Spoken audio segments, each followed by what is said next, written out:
Et donc bonjour tout le monde, j'espère que vous allez tous très bien. Aujourd'hui on se retrouve pour une nouvelle vidéo qui est la deuxième vidéo de la journée il me semble, consacrée à la série La Casa de Papel. Bien évidemment cette vidéo je la tourne une deuxième fois parce que je me suis raté la première fois et au final après j'ai pas eu le temps et bref, que des galères sur ce tournage là. J'ai essayé de vous préparer vraiment, cette vidéo sera un petit peu sans montage en live etc, mais je vous ai préparé un petit peu pas mal de diaporamas, pas mal de petites templates, voilà, assez intéressantes pour animer un petit peu cette vidéo. Vous avez pu le voir sur le titre et sur la miniature.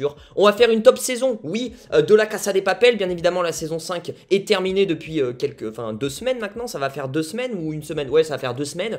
La saison 5 est terminée. Et du coup, je me suis dit, pourquoi pas relancer ce format, ou du moins le lancer finalement, ce format qui arrivera pour d'autres, je le préviens, pour d'autres séries sur la chaîne. Hein, bien évidemment, des séries qui comportent un peu plus de 2 saisons, hein, quand même, parce que sinon, ça n'a aucun sens. Là, la Casa de Papel, ça a 5 saisons. Je vais vous dire un petit peu mes top saisons, hein, ma saison préférée, ma pire saison. Qu'est-ce que j'en pense finalement? Et comme ça aussi, vous saurez un petit peu mon avis bref sur la saison 5 partie 2 finalement, parce que j'en avais pas fait de critique. D'ailleurs, n'hésitez pas à aller voir mes critiques qui sont disponibles. Je crois que j'avais fait la saison 4, j'avais fait la saison 5 partie 1. Bref, on va arrêter de blablater parce que ça va être une vidéo qui va être un petit peu longue quand même, mine de rien, parce que je vais essayer de me justifier tout en étant un petit peu résumé, en étant court finalement, concret sur chaque saison, pourquoi je la place à cette telle position ou quoi. Bref, voilà, ce format il sera pour d'autres séries. Je le ferai peut-être avec Riverdale, avec d'autres séries, ça arrivera, vous inquiétez pas.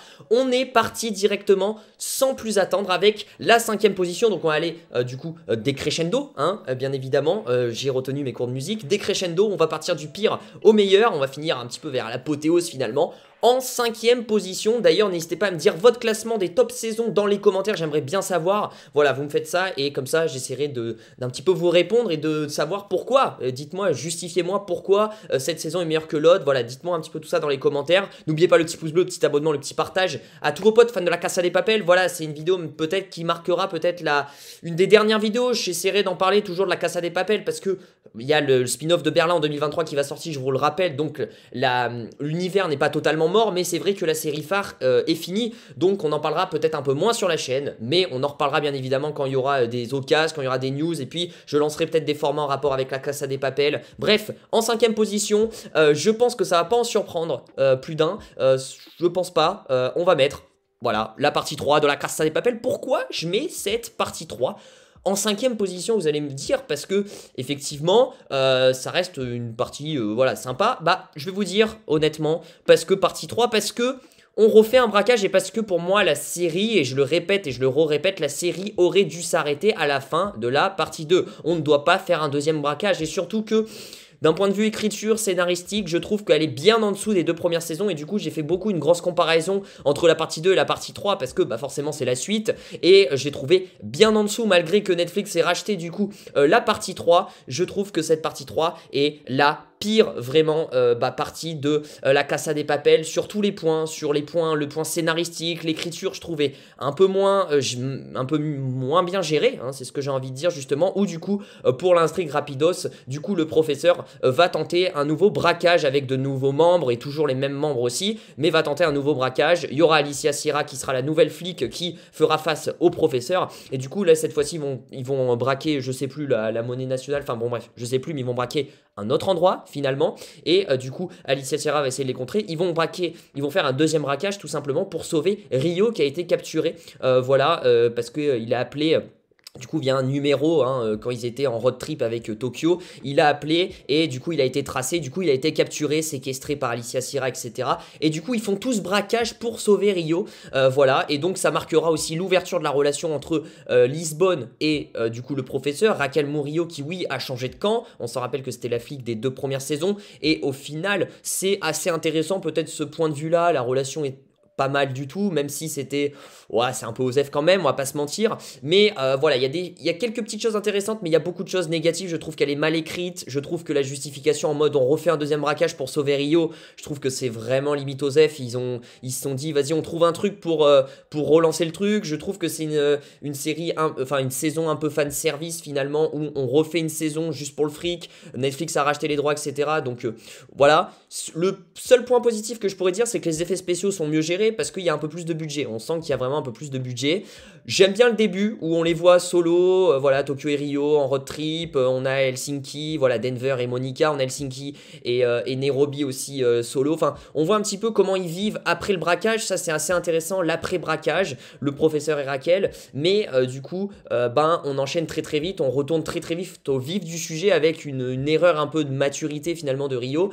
On a de nouveaux personnages comme Marseille, pardon, Bogota, Palerme, etc. Ça marque de nouveaux flashbacks. On a toujours ces flashbacks intéressants continuellement entre le présent et le before, on va dire, finalement le passé, où du coup là c'est Palerme, le nouveau chef finalement qui fait la succession de Berlin. Palerme qui m'a pas trop dérangé, je trouvais intéressant son parcours, etc. via les flashbacks, etc.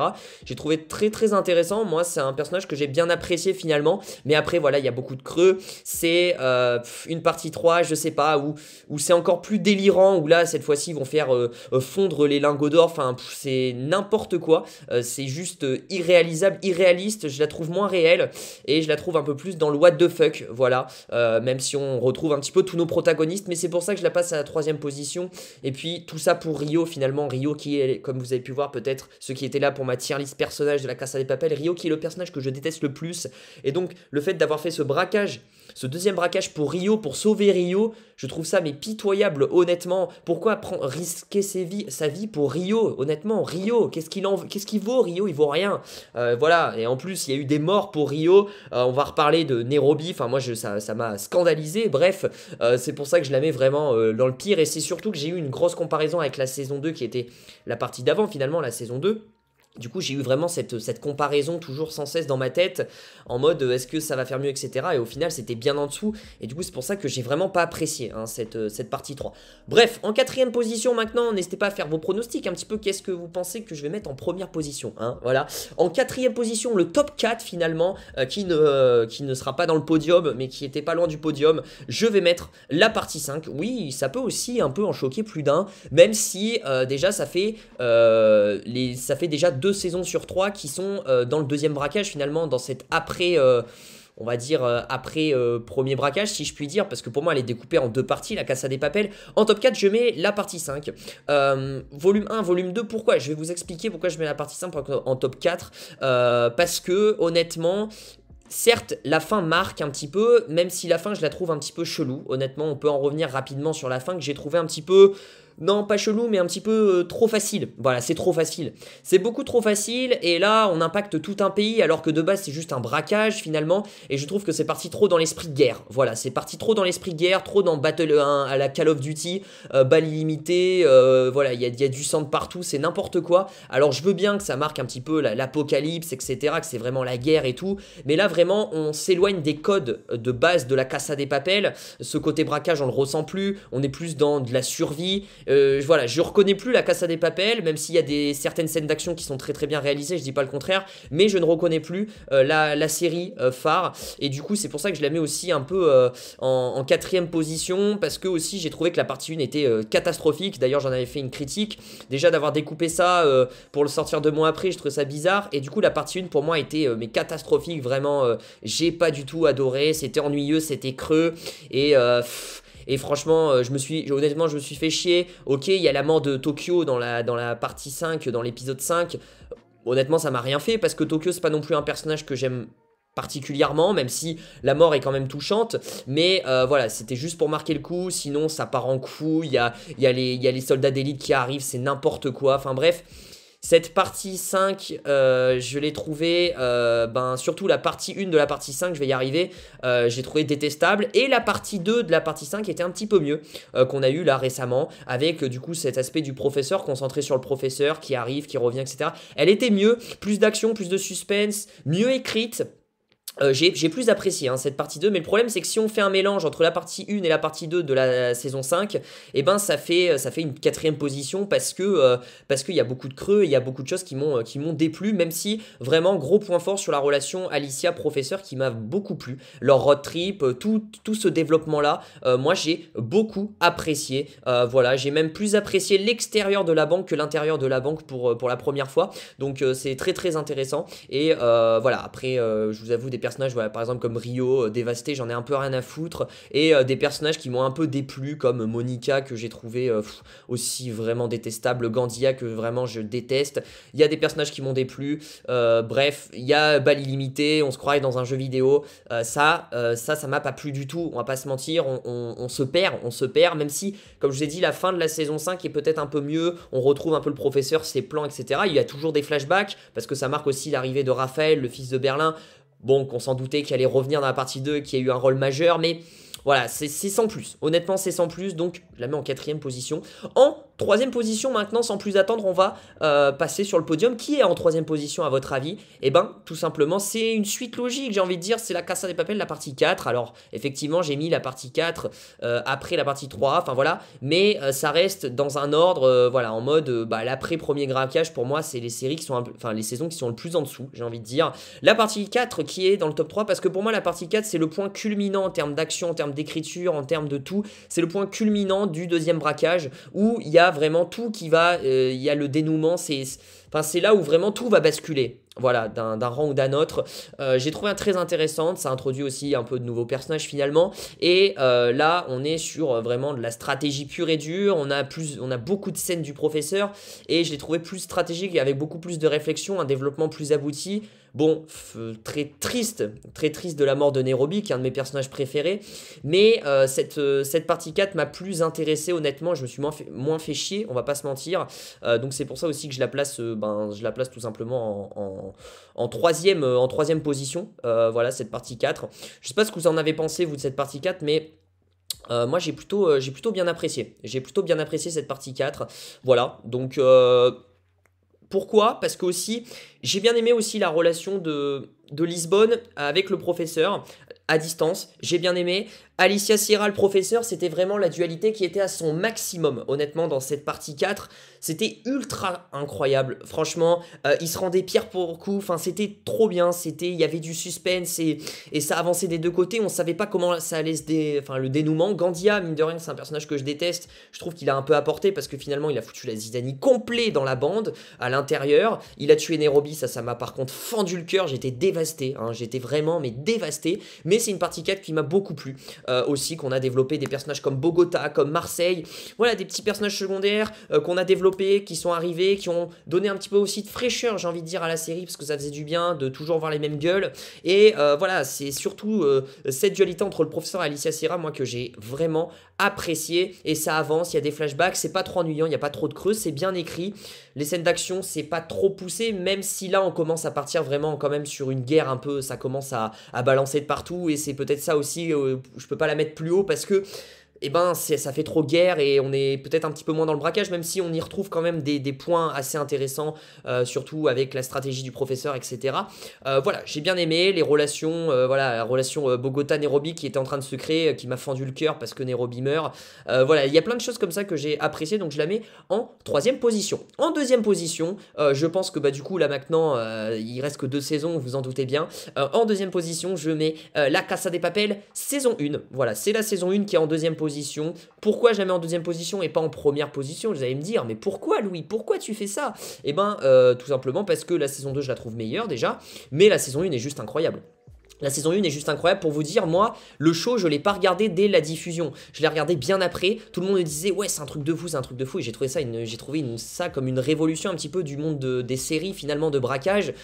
Où là, du coup, avec toutes ces scènes de flashback, avec ce montage alterné très bien fait, avec ce suspense jusqu'au bout, finalement. Alors, c'est une saison, il me semble, la saison 1 qui dure moins de temps que la saison 3, saison 4, il y a moins d'épisodes, je crois il y a que 6 épisodes ou 5 épisodes, mais ça se regarde rapidement, t'as envie de savoir la suite, et là on est vraiment dans le pur et dur du braquage, dans les débuts des personnages, vraiment cette euphorie là de braquer la banque d'Espagne, voilà, c'est ultra intéressant, voilà, et là vraiment j'ai trouvé ça très cool, et j'ai trouvé ça encore plus stratégique, encore plus intéressant, parce qu'on explique plus le plan, on est moins sur de la guerre, on est moins sur, voilà, là c'était pas parti en couille, et et on est plus dans la stratégie, la réflexion, et là on voit quand même aussi le professeur. Je pense qu'on appuie vraiment dans cette partie 1 sur le professeur, qu'il est juste super chaud finalement, et que Raquel est battue, parce que dans cette partie 1, Raquel n'y arrive pas, la flic elle n'y arrive pas, et j'ai beaucoup adoré aussi ce petit début de relation entre Raquel et le professeur. J'aime bien aussi finalement les personnages, les otages, c'était assez intéressant, la relation entre les otages et les braqueurs, voilà tout ce côté là, finalement Berlin qui devient un petit peu pervers, enfin non, il y a plein de choses intéressantes, le Arturito d'avant qui était assez intéressant, cette bande là d'avant j'aimais bien, et j'aimais surtout cette bande là avec Berlin en tant que chef, Berlin qui sera encore plus abouti dans cette saison 2 pour moi, qui est le summum de son évolution, Berlin qui est un de mes personnages préférés, et voilà cette relation là, ce Bella Ciao qui marque des esprits finalement dans ces scènes flashback, qui a vraiment marqué le web finalement, bref il y a plein de choses, il y a plein de scènes cultes, c'est bien fait, peut-être le petit bémol étant que les effets spéciaux sont peut-être pas aboutis, voilà, parce qu'il n'y avait pas il y avait pas trop de budget à l'époque, mais j'aime beaucoup ces scènes de flashback, à la banque ça partait pas trop en couille, mais c'était un petit peu la panique, les flics etc, c'était mieux géré, c'était mieux écrit, et voilà, il y avait cette fraîcheur là avec ces nouveaux personnages un petit peu tous différents, ces relations qui se développaient, j'ai vraiment apprécié. J'ai vraiment apprécié cette partie 1 qui sera en deuxième position, et du coup vous en doutez très très bien, hein, je pense que maintenant vous le savez. En première position du coup je mets la partie 2, la saison 2 de la Casa de Papel, qui est pour moi la meilleure saison, tout simplement parce que c'est l'aboutissement du premier braquage. Déjà il faut savoir que c'est là où on sait si oui ils y arrivent, s'ils arrivent à braquer ou pas, s'ils s'en sortent indemnes finalement, et elle est plus impactante, et là c'est le professeur qui est poussé un petit peu à ses retranchements, c'est les flics qui rattrapent le professeur, ça devient plus intéressant, ça devient encore un peu plus de suspense, un peu plus de folie, un peu plus de panique à la banque, bref il y a plein de choses qui sont trop intéressante dans cette saison 5, enfin saison 2 pardon, qu'est-ce que je raconte, il y a plein de choses qui sont grave cool, donc c'est pour ça que je la mets en première position. Moi je trouve que c'est vraiment surtout l'aboutissement de Berlin à son summum, voilà, la mort de Berlin qui est juste emblématique, où il y a la musique Bella Ciao, je pense que c'est la scène qui m'a marqué le plus de toute l'histoire de la Casa de Papel, où j'ai été le plus ému aussi, avec aussi la mort de Nairobi, mais ce Berlin là qui chante Bella Ciao, ils se barrent tous dans la chambre froide, là je sais pas quoi, ils se barrent par ici en créant un tunnel etc,